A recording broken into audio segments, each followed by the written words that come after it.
Este programa es apto para toda la familia. Su contenido no presenta escenas de sexo ni violencia. El Canal 9 no se hace responsable por las diferentes declaraciones de las personas o situaciones que se puedan presentar en nuestras producciones, ni tampoco respalda o se identifica con las mismas.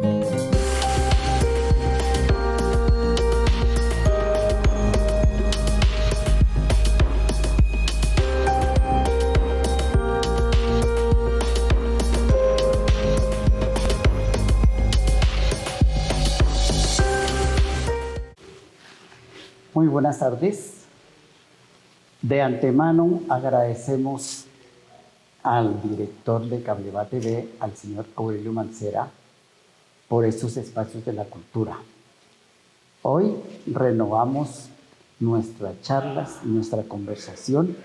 Nosotros, integrantes del grupo de Historia y Antropología de UAT, y auguramos que de aquí en adelante sea fructífera nuestras charlas, nuestras conversas, nuestras investigaciones en pro de dar a conocer, divulgar y presentar nuestra historia de nuestro bello pueblo de Ibaté. Rafael de la Hoz, el maestro Nelson Rodríguez y quien les habla Ricardo Espejo, damos la bienvenida a este espacio cultural. Hoy tenemos una especie de sinopsis, una especie de recuento, una forma de volver a recordar algunos programas que ya hicimos y que para nosotros son muy relevantes y tenerlos en cuenta en estos énfasis desde el punto de vista de la cultura, que en sí la cultura como tal es una matriz muy vasta. Es una matriz donde nos movemos y donde somos. Y hay que seguir construyendo para significar el mundo de la conciencia y el modo de vida sociales. Es decir, ese es el mundo de la conciencia y de abordar y de mirar las formas de nuestro entorno social. Pues parece que viene esa palabra, el ethos. Ethos, que es un término griego que significa costumbre, hábito. Entonces, nuestro trabajo común de nuestro grupo de investigación se nutre principalmente de eso y de la historia, de la cultura y de la vida cotidiana de nuestro entorno con miradas a otros epicentros regionales. Hallar un sentido en los datos buscando comprender, entender y mantener la conciencia. Eso sí, leyendo a Max Weber, era el que buscaba la sociología comprensiva, tal vez copiándonos desde ese enfoque. Y la cultura o mentalidad siempre nos conduce a que transformemos, así sea a través de las palabras, a que ayudemos a tejer, ayudemos a hilar el tejido social.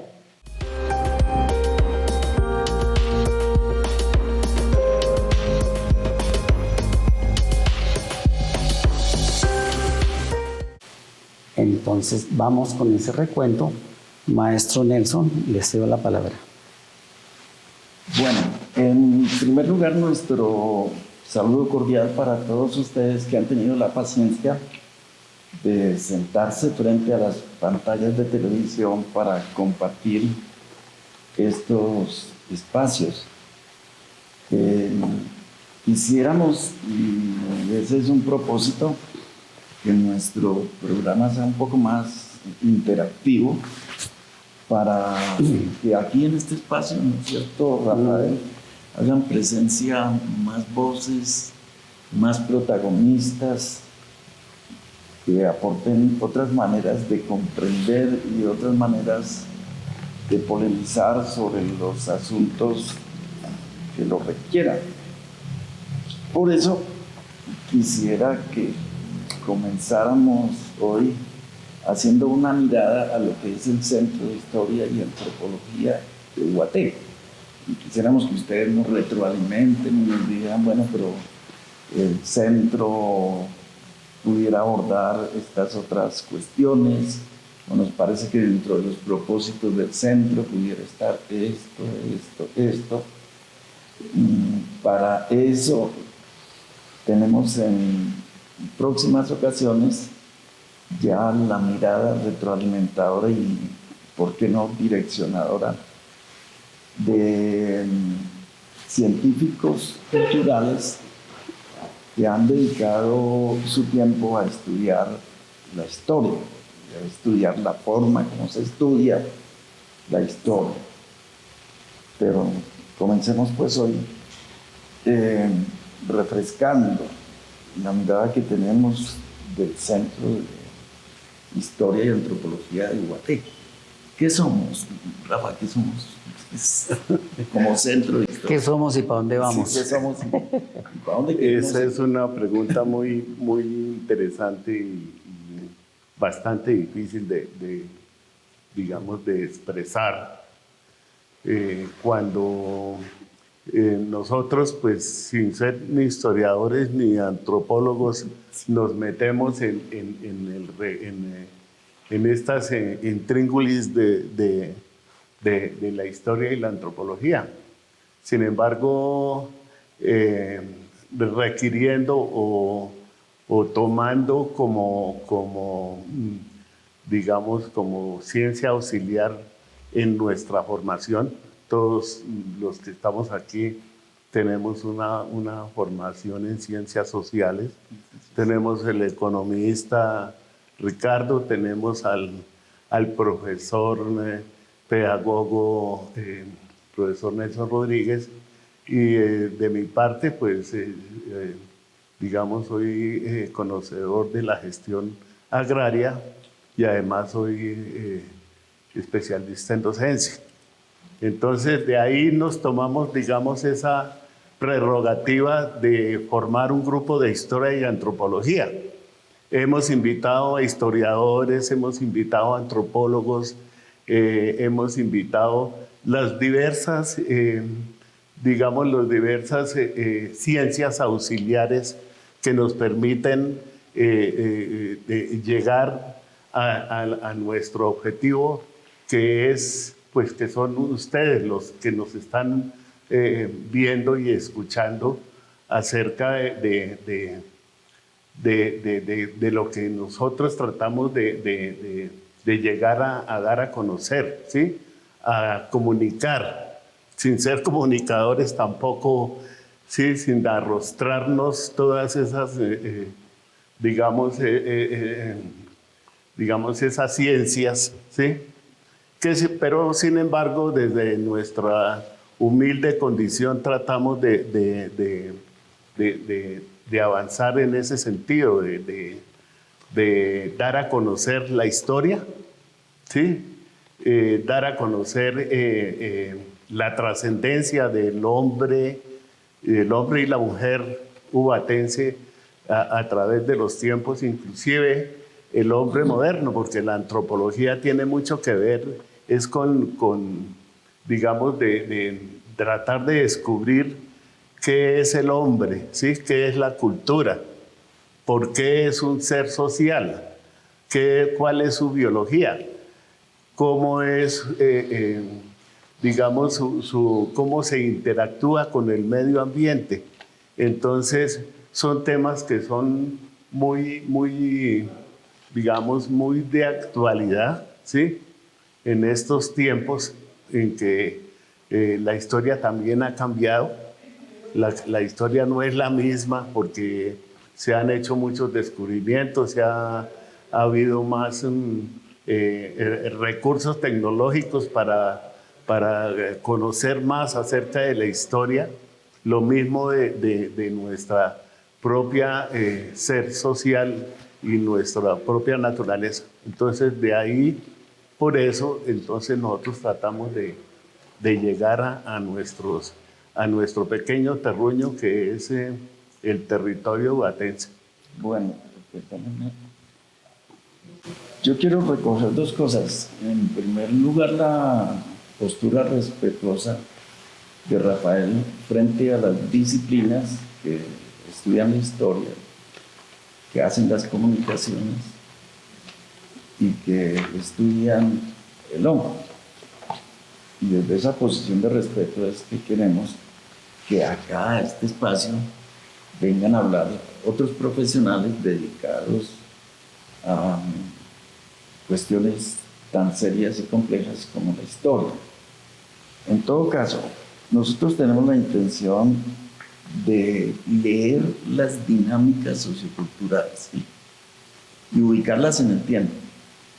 Es decir, cómo fueron las dinámicas socioculturales de desarrollo de la cultura chibcha, pero también cómo fueron los conflictos y cómo fueron las interacciones y los encuentros con otras culturas, que fue lo que sucedió cuando a estas tierras llegaron los españoles.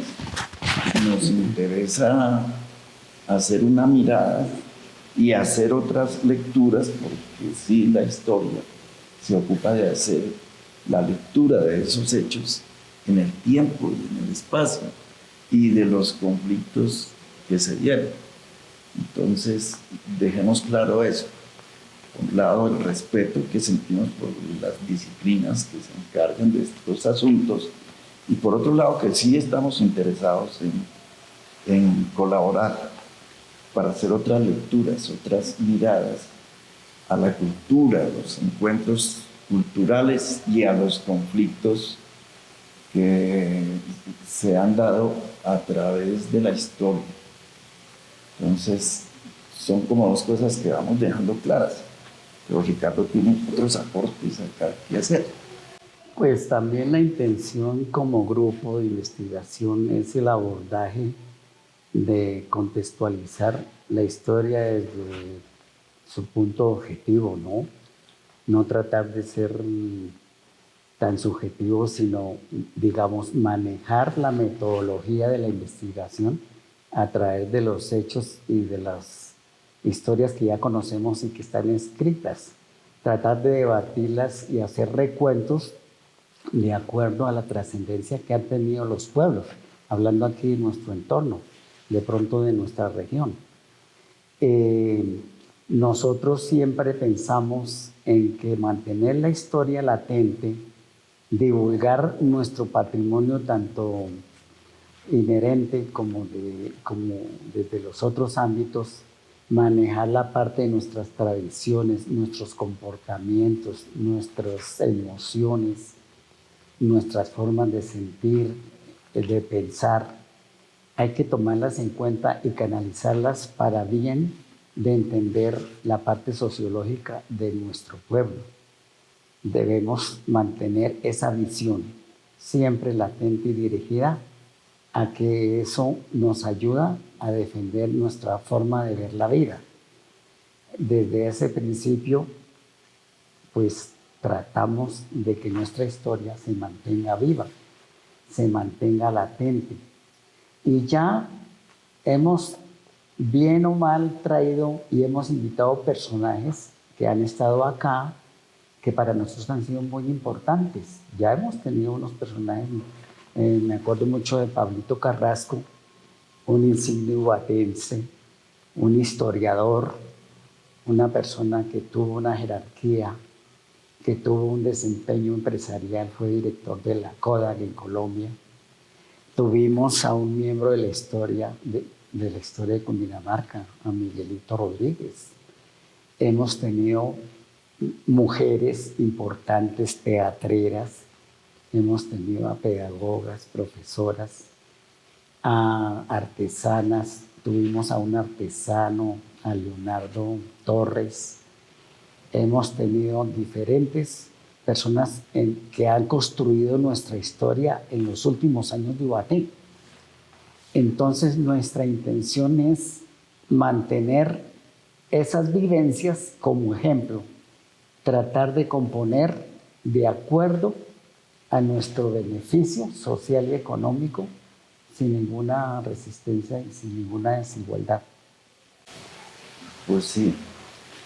Bueno, entonces, pues nuestras intenciones son esas. Pararnos respetuosamente frente a la historia, tratar de llegar hasta lo más profundo, hasta donde nos permitan las evidencias, hasta donde tengamos seguridad. Nos permiten nuestras fuerzas. Sí, sí, nuestras fuerzas. Y comenzar a reescribir la historia, tener ese atrevimiento. En este sentido, pues, estamos haciendo trabajos. Nos ha llamado mucho la atención, por ejemplo,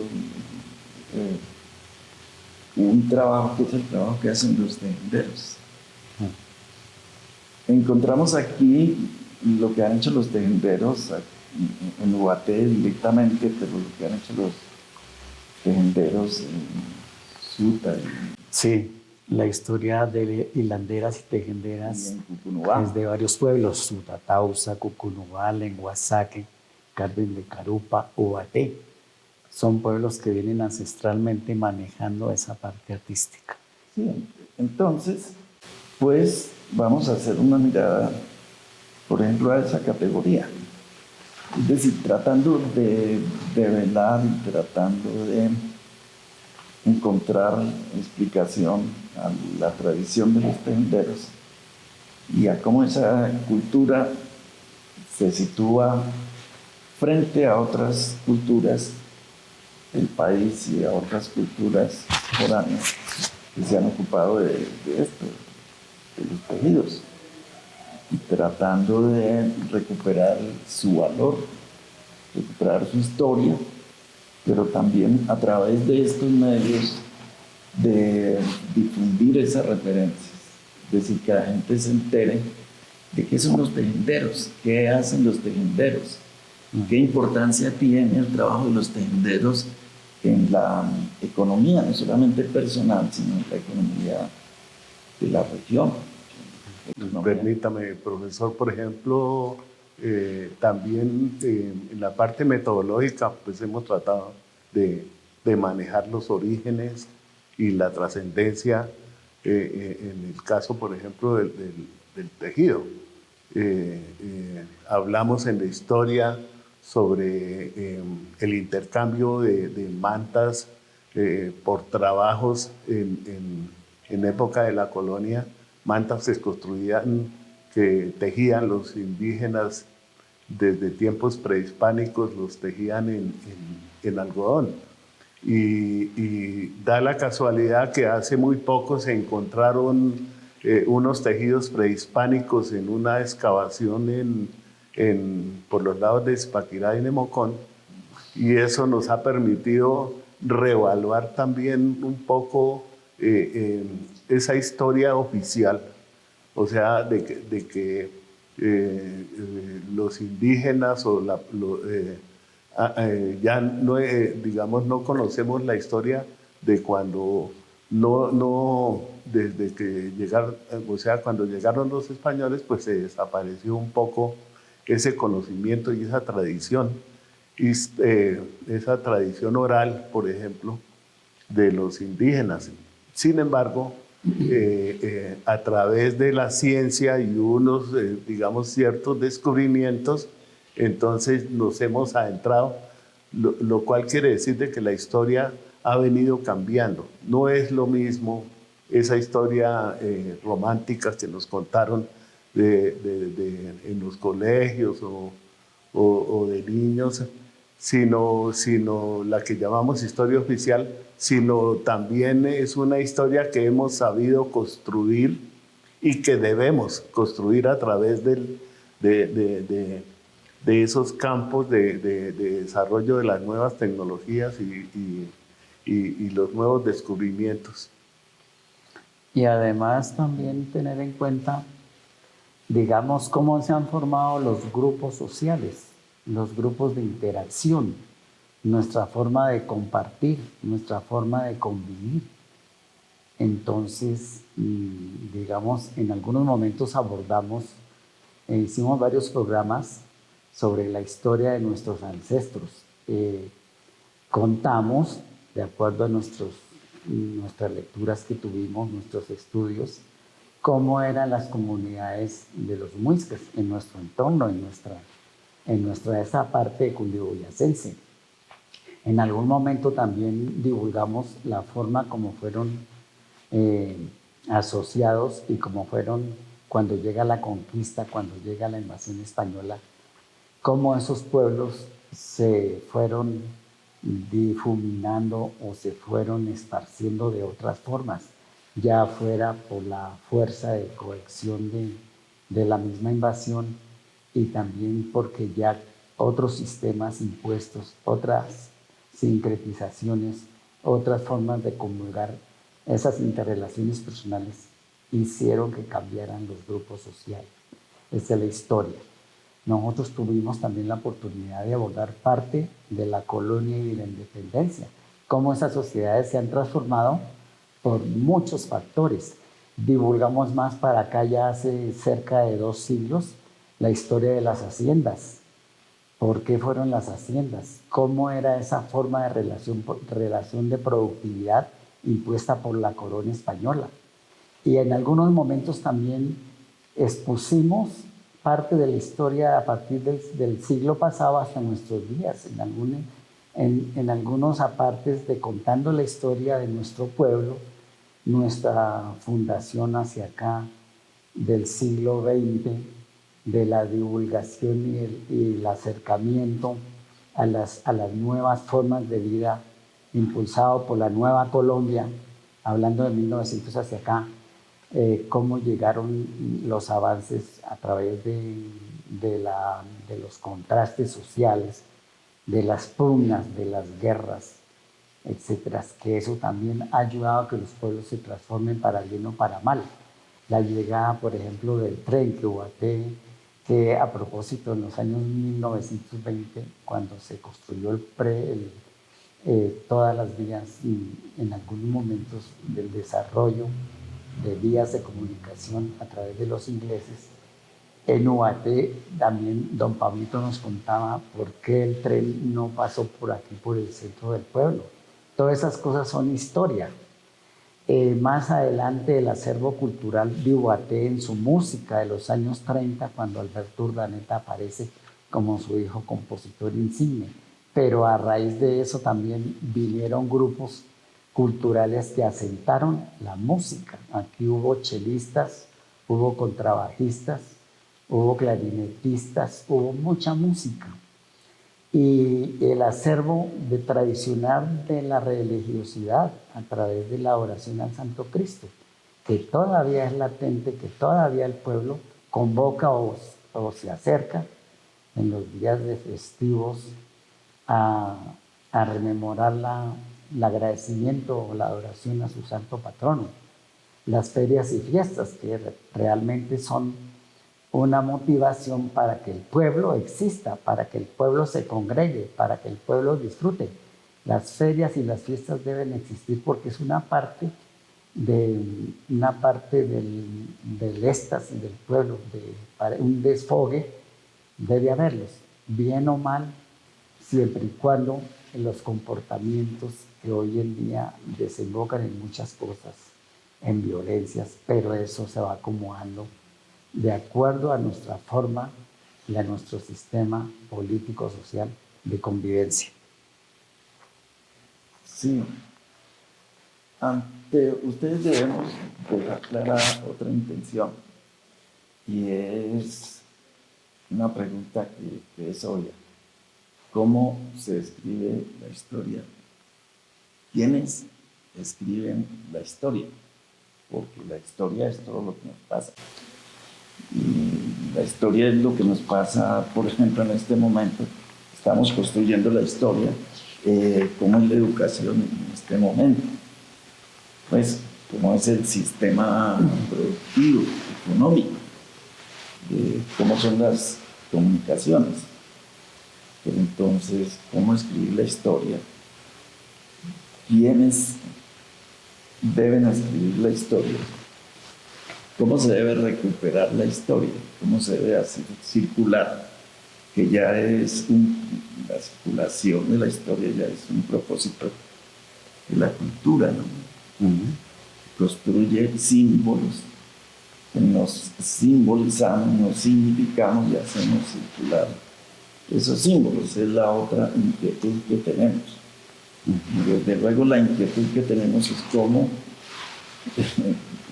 hacer otras lecturas de las cuestiones de la historia de Colombia que ya están escritas. Es decir, lo que nos han venido enseñando y lo que hemos venido aprendiendo es la versión de quienes vinieron a conquistarnos. Es decir, es la versión de quienes vinieron a ver cómo se podían apoderar de estas tierras y cómo se podían apoderar de estas riquezas. Y entonces ellos cuentan eso. Pues y lo cuentan como un gran hecho, ¿no? Pues vinieron y nos dejaron la religión y nos dejaron el idioma. ¿Y cuánto tuvimos que pagar por eso? Pues cosa que agradecemos. Cosa que agradecemos. El idioma pues es una cosa, el español pues es un idioma que conocemos y sabemos comunicarnos a través de ese hermoso idioma, ¿no? Sí, pero ameritaba que les entregáramos todas las tierras y todas las riquezas a cambio de eso. Y entonces eso del negocio no es como la historia. Si hubieran sido los chinos, también tocaría agradecer a los chinos. Y si hubieran sido ingleses, igual que fuera. No, yo agradezco no a los españoles, sino agradezco el idioma español, que es el que me permite comunicarme, porque claro, no me comunico ni en inglés ni en francés, sino me comunico en español. Y es un idioma que tiene mucha amplitud y se puede uno ayudar mucho a través de esa riqueza que tiene ese idioma, ¿sí? Respecto a la enseñanza de la historia, pues es una historia, primero que todo, nosotros somos un país que pues ha venido desarrollándose muy pobremente, ¿sí? Con decirle que a comienzos del siglo XX el 80% de la población no sabía ni leer ni escribir, ¿sí? Y de hecho todavía existe mucha ignorancia debido, por ejemplo, los colegios han suprimido la educación en historia, la educación en civismo, que es muy importante recuperar ese sentimiento de ciudadanía, ¿sí? Porque por la cuestión de la violencia, por cuestiones del manejo dentro de los núcleos familiares. Entonces es muy importante la educación.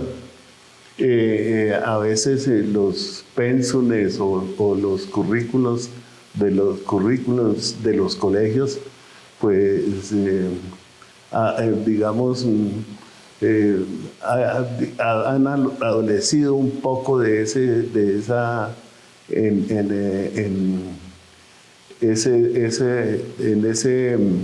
digamos, de las ciencias sociales, de ese conocimiento de las ciencias sociales, muy por debajo de la enseñanza de las matemáticas o las otras ciencias, que también son importantes, pero yo creo que es más importante la persona.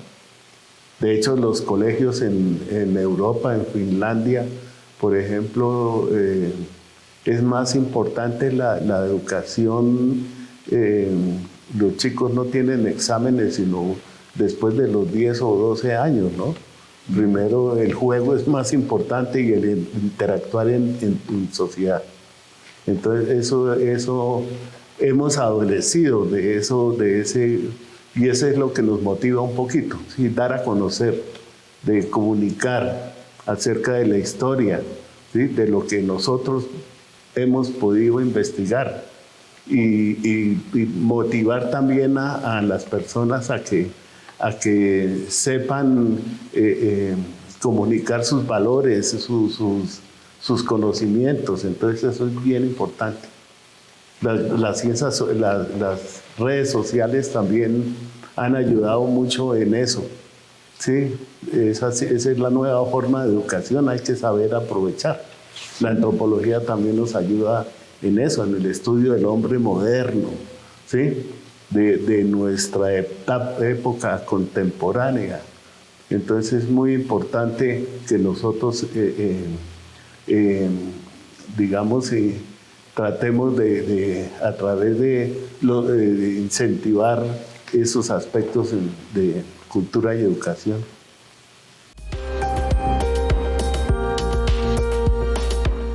En nuestro programa tenemos un propósito al comenzar el año, y es hacer una mirada y un análisis por categorías de los grandes temas que abordamos durante el año. Entonces, tendremos y estaremos hablando de asuntos como ferias y fiestas, como lo relativo a los programas que dedicamos al medio ambiente, y una franja muy importante que dedicamos a explorar lo de las haciendas, los motivos que se han tenido últimamente para remodelarlas. Y cerraremos este programa con una alusión al Museo Campesino. Nos parece que ha tenido un impacto mundial, pero que también nos muestra la importancia de la memoria. Para abrir esta franja, yo quiero traer hasta este espacio una mención a un logro que ha obtenido nuestro colega de programa, Alex Ricardo Espejo. Alex Ricardo ha recibido el premio concedido por la Administración Municipal de Ubaté como reconocimiento municipal a la vida y obra por su contribución a la memoria fotográfica del municipio de Ubaté. Nuestro colega se ha desarrollado en las áreas de historia, cultura del arte en diferentes aspectos y áreas públicas y privadas, como en el Centro de Desarrollo Económico de la Universidad Nacional, el Ministerio de Cultura y otros, con talleres, exposiciones, ensayos y documentales. En labor de economista como autor, dice, ha sido docente, investigador, escritor, actualmente director de la revista Cultura, La Gaceta, miembro del Centro de Estudios de Historia y Antropología de Ubaté, investigador, presentador y moderador del programa Síntesis que se emite por el canal 9 de Cabeva TV de Ubaté.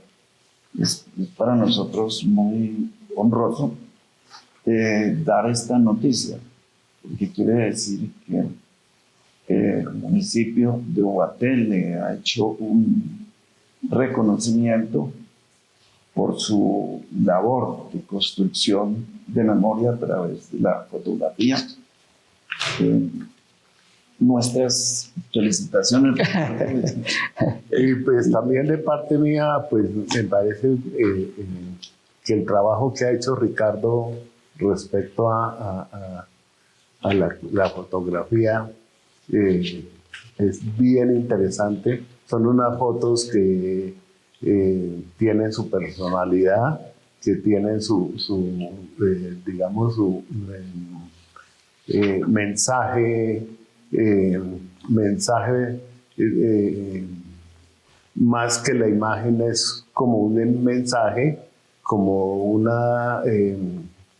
un recordatorio cultural. Entonces, muy importante y bien merecido también, Ricardo, el trabajo y la designación del premio que se le dio por parte de la administración municipal. Sí, aquí dice, a través de sus imágenes, Ricardo Espejo ha contribuido a preservar la memoria histórica de Ubaté, dejando un legado visual que será testigo para las futuras generaciones de una parte invaluable de nuestra identidad como comunidad.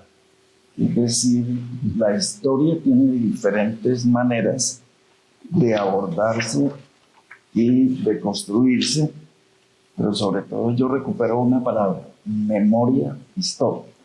Es decir, construir memoria histórica y que esa memoria histórica esté siendo elaborada por personajes como Ricardo, que son actores de la vida comunitaria. Bueno, es una introducción muy interesante y nos sentimos orgullosos, Ricardo. Muchas gracias. Un aviso parroquial. Un aviso. Muchas gracias a mis compañeros. Algo ellos contribuyen a este acervo cultural, Rafa, ¿no? es un aviso parroquial, ya trasciende la parroquia, ya está haciendo trabajos a nivel nacional. Y gracias también porque ustedes son parte de ese acervo de recoger datos, de recolectar informaciones, de crear imágenes. Yo escribo algunos ensayos con enfoques historioeconómicos y lo que no puedo hacer con letras lo hago modestamente con una cámara y con una imagen para que también se lea. Una imagen también es una forma de leer. Lo que dice Rafael lo agradezco mucho porque las fotos tienen un sentido de comunicación, un sentido de hacer sentir al que ve la foto, de recapacitar y reflexionar. De todas maneras, es como miembro del Centro de Investigaciones de Historia y Antropología, ese trabajo es vuestro también. Yo lo que hago es divulgarlo también como ellos. Gracias, maestro. Bueno, continuamos pues nuestro programa dedicando unos minutos a hacer un análisis del trabajo que hicimos acerca de las ferias y fiestas, no solamente en Ubaté, sino en el municipio de Gachancipá. Documentamos 2 hechos: las ferias y fiestas, el desfile de carrozas, el análisis de las festividades del Santo Cristo, y también estuvimos con el Mundo Delgado, que es un cultor de las escuelas que trabajan para el carnaval de negros y blancos en Pasto, y está dirigiendo un trabajo muy importante en Gachancipá. Entonces, ¿qué significados tienen las ferias y fiestas? ¿De dónde vienen? Me preguntaba Rafael ahorita, ¿y para dónde vamos con las ferias y fiestas? Entonces, pues las ferias y fiestas sí deben existir y son como un mostrario, una ventana, una puesta en escena de la cultura del pueblo, ¿sí? Ahí se debe manifestar la parte artística, musical, poética, literaria, histórica. Para eso son las ferias y fiestas, digo yo. Agregado a la tradición religiosa que tiene nuestro pueblo sobre la adoración o el agradecimiento al Santo Patrono, al Santo Cristo, a través de la historia de los promeseros. Se ha agregado esa historia de los promeseros porque fueron muchas vivencias que ocurrieron a comienzos del siglo pasado, cuando habían transiciones familiares de otros pueblos que llegaban a adorar, a agradecerle al Santo Cristo Ubaté. Entonces, esa forma de recorrer, llegar, hospedarse, compartir las viandas, las familias, los hospedajes y algunas familias que transmitían sus saberes de otros pueblos, venían de Chocontá. Incluso hubo una época que venía mucha gente de Santander, de Vélez, venían con sus digamos, con sus formas, todo cargando sus esteras, sus utensilios para comer, para sus niños, y nos transmitían también la música, sus torbellinos. Ubaté hubo en los años 50, hablando del siglo pasado, hubo una asimilación y un compartir de esa fiesta torbellinesca santanderiana. Se ha perdido un poco, pero eso es parte de nuestro compartir de los pueblos. Las fiestas también sirven para compartir la forma de vida de los vecinos. De Ráquira, por ejemplo, tenemos la cultura de las vasijas de barro, de los utensilios, de los alfareros. Aquí hay un señor alfarero, González, que también le hemos dado realce, para mirar cómo es esa forma artística de elaborar un pocillo, una taza, un barril, una vasija. Mire, para eso sirven las fiestas, compartir las músicas, ¿sí?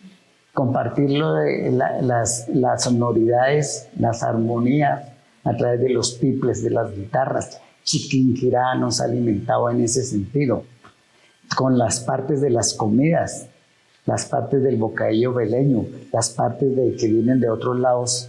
Para eso son las ferias y fiestas. Mire, nos condensan, nos alimentan desde todos los sentidos.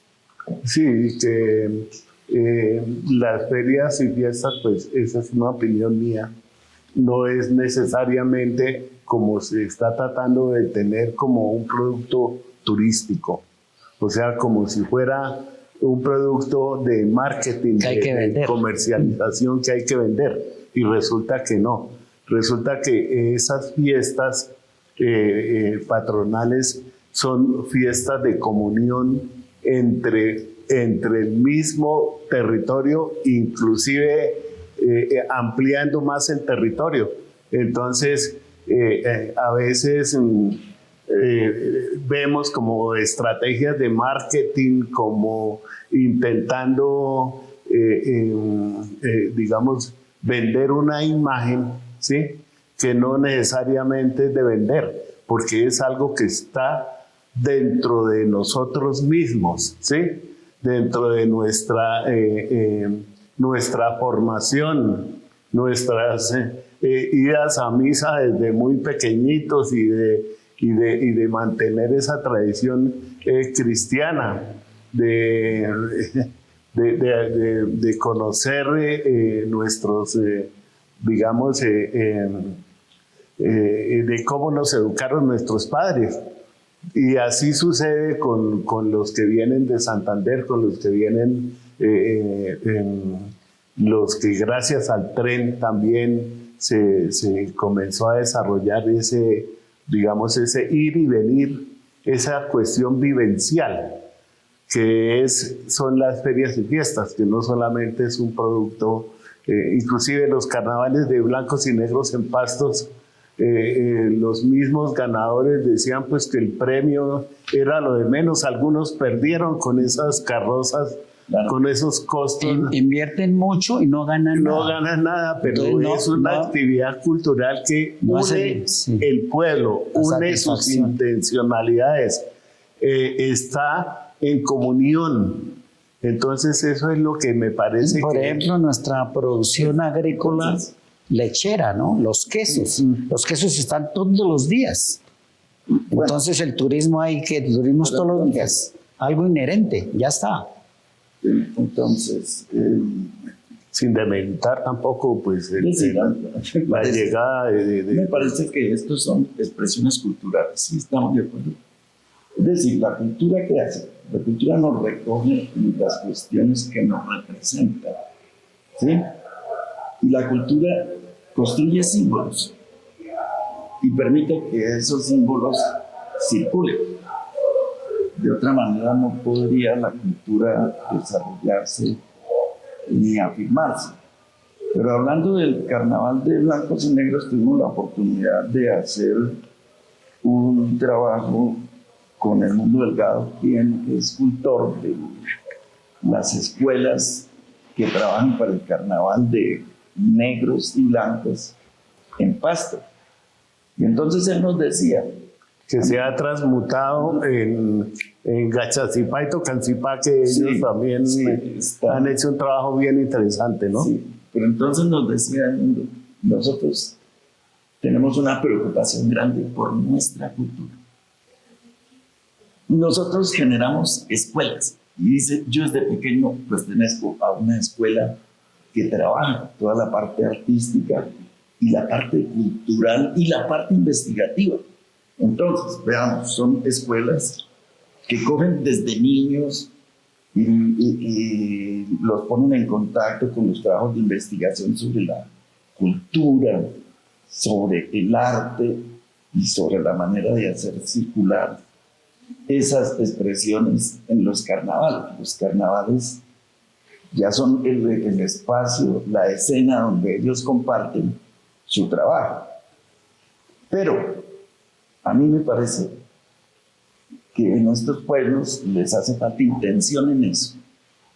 Es decir, Ricardo hablaba del torbellino, es decir, cómo el torbellino ha hecho tradición en Vélez y en esa región, y uno inmediatamente escucha un torbellino y se remite a esa parte.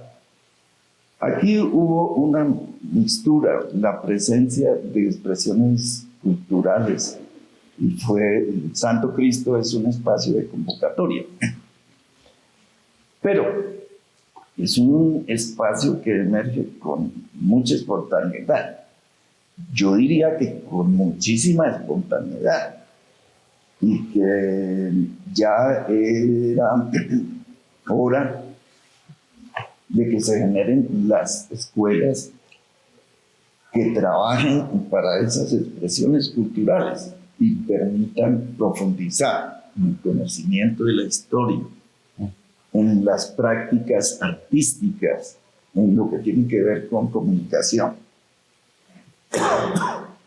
Entonces, por esa razón, nos dedicamos un tiempo a hacer este análisis y queremos abrir más espacios de debate para llevar a feliz término la idea de que estos encuentros carnavalescos que tenemos tengan más profundidad histórica, más profundidad investigativa, más compromiso con el arte, y que se convoque a la educación, es decir, que la educación no sea que mañana hay que traer una ruana y unos zapateates porque hay que salir. No creo. Es decir, esto debe generar ya cada vez cuestiones más profundas. Y no queremos hacer juicios personales, desde luego, son las instituciones, por ejemplo, la educación tiene mucho que ver. Es decir, la parte pedagógica. A través de la pedagogía, a través de la investigación, a través de las ciencias sociales. Entonces, queremos dejar esa... Y de cultivar la historia, académicamente. Mire, el trabajo que hicimos cuando entrevistamos a Hernán Gómez, un músico cultor de la música tradicional en Ubaté, que es la rumba criolla. Entonces, por lo que yo he averiguado o hemos averiguado a través de la investigación, ese ritmo fue preponderante en los años 40 y 50 en Ubaté. O sea, el chico andaba con su tiple, había los conjuntos de la bandona, el tiple y la guitarra, produciendo ese ritmo que acuñó Fusagasugá con su Festival Nacional de Rumba Criolla, ¿no? Y que el compositor es de allá, el señor Sierra. El Emilio Sierra, sí. Entonces, pero eso ha sido en todos los pueblos de Cundinamarca, hablando del torbellino en Santander y en Cundinamarca, pues podemos hablar que la rumba criolla ha sido uno de los ritmos que distingue la festividad o digamos las fiestas o nuestra alegría en nuestros pueblos. Entonces, como dice la palabra, es una rumba, o sea que es alegre. Resaltar ese es una melodía, una armonía, una canción alegre que invita inconscientemente, usted sale a bailar. Bueno, pero rumba. Entonces, lo alegre. Aquí quedan unas cuestiones supremamente interesantes. Fíjense ustedes que queda flotando la pregunta. Culturalmente, ¿quiénes somos? ¿Cómo somos? ¿Cómo queremos que nos conozcan? Y cómo hacer conocer esa imagen para no hacer usar un término que... Y preciso... Con toda razón le disgusta a Rafael, que es venderla, pero sí se vende. Porque mire, el problema es este. Si no se vende cultura, es decir, si no se lleva la cultura a esos espacios, pues solo queda un mercado de licores. Sí, pues claro que también hay que refrescar. Pero la misma, El gaznati. la misma, Pero digamos, hay que- la misma fiesta convida a eso. O sea, hay que gastar. De todas maneras, todo no hay nada gratis. Bueno. Las viandas, la comida, los dulces. Sí, la economía se mueve. Mire, lo bonito que hicimos ese trabajo con ese reconocimiento a Hernán Gómez, el famoso Diablo, y después se nos fue muy poco tiempo después. Sí. Lo mismo sucedió con Pablo Carrasco, que le hicimos ese reconocimiento y poco tiempo después nos abandonó. Entonces, esas son cosas que son bien importantes, sí, que pues tengamos en cuenta. Así, bueno, maestro, entonces siga. No, pues quisiéramos quedarnos y esto... Es que está muy largo. Vamos a hacer más programas para traer aquí a los cultores del arte y a la gente para que digan, ¿para dónde deben ir las ferias y fiestas de Ubaté, por ejemplo? Esa pregunta la instalamos hoy y creemos que tenemos que ser consecuentes con eso, convocando otros programas. Bueno, pasemos a otra parte bien importante que hicimos en nuestro trabajo, que es la relacionada con el medio ambiente, la relacionada con el agua. Y quiero que la tratemos en su relación con la educación, es decir, cómo hacer que tengamos conocimiento y que tengamos respeto y que interactuemos en consecuencia de ese respeto con el medio ambiente. Es decir, comencemos por discutir que el medio ambiente no es una cuestión que está fuera de nosotros. Que no es medio, es entero. No es medio, sino que es entero. Bueno, esa es la cultura de vida. Cuidar el agua, defender el entorno, defender los bosques, proteger los árboles, pretender que el aire sea limpio, pues estamos buscando una forma de que nuestra vida sea sana. Hay que enfocarlos por ese lado, no como un dogma, ni como que ustedes males, no. Es la vida misma, ¿sí? De ahí, por ejemplo, la pedagogía y lo que usted decía, la parte académica incide, porque si desde ese foco no se alimenta ese conocimiento, pues estamos en la olla. Y precisamente hay que resaltar esa entidad, ese colegio que ha ganado premios de ecología y de eso, porque realmente es interesante y valioso lo que es las hojas. Escuchemos a Rafael, que ha sido un actor de estos procesos ambientales. Pues respecto a eso, pues a mí me gustaría ser optimista, pero no. Resulta que la irracionalidad que hemos tenido con respecto a la conservación de los recursos naturales ha sido máxima. Nosotros en algún tiempo pensábamos que los recursos estaban en abundancia, que había bosques en abundancia, que había agua en abundancia, que el agua no estaba contaminada, y resulta que lo que estamos viendo en muy poquito tiempo es la destrucción de ese medio ambiente, ¿no? Estamos hablando de ampliación de la frontera agrícola, la desaparición de los bosques, los bajos caudales, la pérdida de quebradas y cuerpos de agua, la contaminación de los ríos, del río Ubaté, de la laguna de Púquene. Hemos hecho muchas salvajadas a través en muy poquito tiempo y nosotros somos culpables de eso. Hemos afectado el ambiente de una manera terrible cuando lo teníamos todo. Ahora prácticamente no tenemos medio sino cuarto. Cuarto ambiente. Entonces eso es un problema, esa irracionalidad. Y pues de los aportes de nuestro programa pues tiene que ver también con la conservación de los recursos naturales. Sí, pero bueno, en medio de todo Rafael nos alerta, yo soy pesimista, dice Rafael, pero hasta el último pataleo tenemos que seguir siendo caprichosos en esto de abrirle un espacio en nuestra mente y en nuestro corazón a este trabajo del medio ambiente. Afortunadamente, en medio de todo ese caos, en medio de todas, como dice Rafael, las salvajadas que hemos hecho con el planeta y con los recursos vitales. No, y aquí en Ubaté, Y aquí en Ubaté, sí.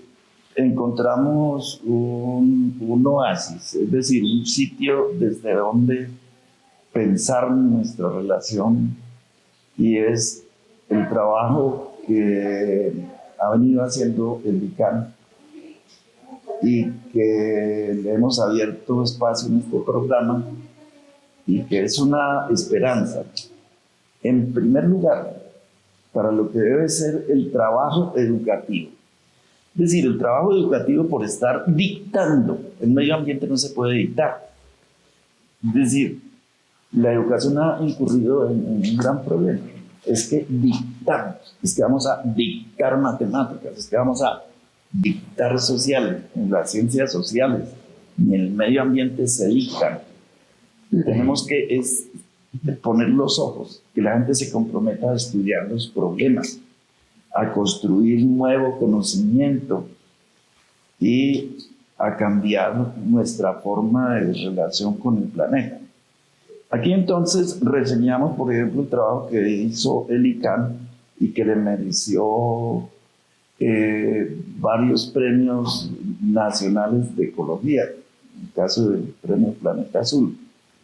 Reseñamos también el premio que recibió el ICANN por su trabajo, especialmente con el cuidado del aire, por sus investigaciones, y que le hizo ganador del premio Zayed de los Emiratos Árabes, y que es un premio Que mundial. aspira a otros premios. Sí, aspira a otros Tengo premios. entendido que...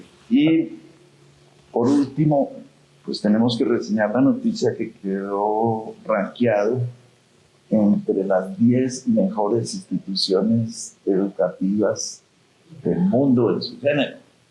Entonces, yo creo que es hora de cambiar nuestra manera de ver la educación. Pues soy maestro, soy docente y tengo que hacerme el mea culpa. Docentes tenemos gran culpa, pero tenemos gran responsabilidad y tenemos muchas posibilidades de cambiar la suerte del mundo. Entonces, fue muy importante haber podido en este programa reseñar estos trabajos y haber estado visitando la PETAR, que allá estuvimos comprendiendo de qué manera se puede recuperar el agua. Y desde aquí, pues, seguiremos presionando para que Ubaté pueda ampliar la obra de su PETAR y devolverle el agua en mejores condiciones a los demás municipios que nos hacen ese reclamo, nos dicen Ubaté es que más contamina. Por último, yo quisiera que cerráramos este programa hablando, por ejemplo, del Museo Campesino. Fuimos hasta Gachancipaya y allá vimos un museo donde una señora muy humilde, pero muy importante, ha cobrado importancia a nivel universal. Premio mundial en España. En España le dieron un premio mundial por su museo campesino. Allá estuvimos. ¿Qué les impresionó de ese museo? Pues mire el valor de ella, una humilde señora campesina, sin ser historiadora ni antropóloga ni nada, tuvo la visión de recopilar su infancia a través de objetos. Ella cuenta que desde que era niña, el abuelito, la abuelita, después el papá, la mamá, fue trayendo una forma de ver la vida, y ella, siendo de un pueblo vecino de Nemocón, se pasó a vivir desde muy joven a Gachancipá, pero no dejó esas visiones, esos recuerdos, los trajo y en su misma casa, que todavía existe, recopiló todos esos instrumentos de labranza, hasta el piquete del pasaje del tren, los almanaques de los años 40, 50, todas esas vivencias. Ese es un museo que recopila y mantiene congelado el tiempo de una historia. Y lo importante en ella es que ella, primero, es mujer, y ella y la hija, Yadira. Y también mujer cabeza de familia, protectora de semillas, que es una cosa muy importante, que es de las personas que en contra de las grandes empresas que se autodenominan dueñas de las semillas y dueñas de la producción agraria, es gente que ha sabido ser guardiana de sus semillas, del germoplasma, de las plantas alimentarias que nos han alimentado, valga la redundancia, a lo largo de la historia. Entonces, eso también es muy importante y prácticamente ese aporte se ha traducido con un trabajo que están haciendo en el Parque Duque sobre protección de semillas, que es bien interesante y muy interesante la ida donde esta señora. Bueno, también esperan nos quedan muchas cosas por fuera, no las pudimos abordar, pero sí es bueno reseñarlas por encimita. Hablamos también con unos integrantes, unos jóvenes y unas muchachas del grupo de teatro. Aquí en Ubaté hay teatro, hay teatreros, aquí hay niñas, pues no son tan niñas, ya son pedagogas, directoras de teatro. Esta niña, ¿cómo se llama la niña? ¿Nova? Bueno, y también está Melissa Alvarado, la niña Viviana Cubillo, ¿cierto? En su grupo Bareque. Mire, resaltar esas cosas que también son cultura, tradición de nuestro pueblo. En Ubaté hay teatro. La misma vida es una obra de teatro.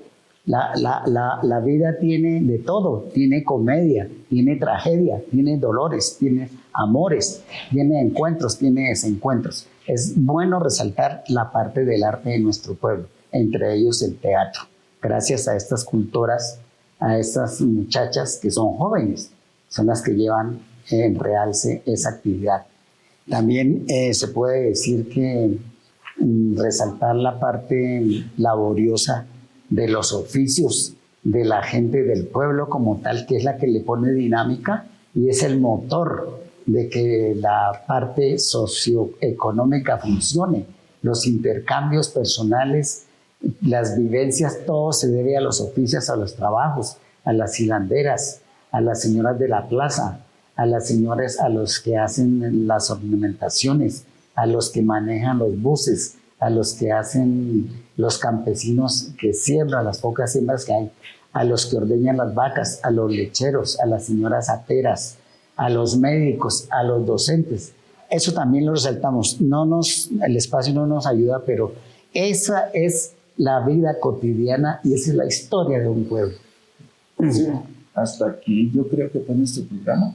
Sí, señor. Fue muy satisfactorio emprender este año haciendo esta mirada al trabajo que hacemos y haciéndoles a ustedes una invitación para que contribuyan a consolidar la cultura de Ubaté y para que contribuyan a resolver esa pregunta: ¿qué nos representa como cultura? ¿Qué nos representa como ubatenses? ¿Cómo abrirle espacios a esas expresiones, pero cómo recoger y hacer circular la cultura ubatense? Tener muchas reflexiones, sí, y tener muchas direcciones de cómo conservar lo bueno. Y tener una actitud como la de nuestra directora del Museo de Iguate de Gachancipá y su hija Yarira, que están contribuyendo a consolidar la memoria. Nos queda mucha gente también por agradecer las personas que nos han colaborado, Luisito Santamaría, la antropóloga Pilar Gutiérrez, al grupo Azalea también se nos ha colaborado. A Luis Marcelo, muchas gracias por su contribución musical, sus aportes del saber hacer, al profesor Uribe. Gerardo Uribe. Mucha gente nos ha estado Luisito colaborando. Santamaría, muchas gracias. Rosana Argüello. Rosana Argüello, Juanita Montaño, Muchísima gente nos ha estado que las consideramos de nuestro grupo, de nuestra parte. muy agradecidos. Sí, Y de aquí, nuestra parte de pues, Historia de Iguate. No sobra y estamos realmente agradecidos con el canal Caleva TV, con su directora Aurelio Mancera y con todo el equipo técnico que ha estado a lo largo de... Carlitos Castañeda, Carlos, Iván. Iván y todos los demás integrantes del canal que durante el año nos estuvieron colaborando. Estamos muy agradecidos con ustedes y esperamos vernos. Los invitamos en el próximo programa. Seguimos este año. Muchas gracias. Gracias. Chao, chao.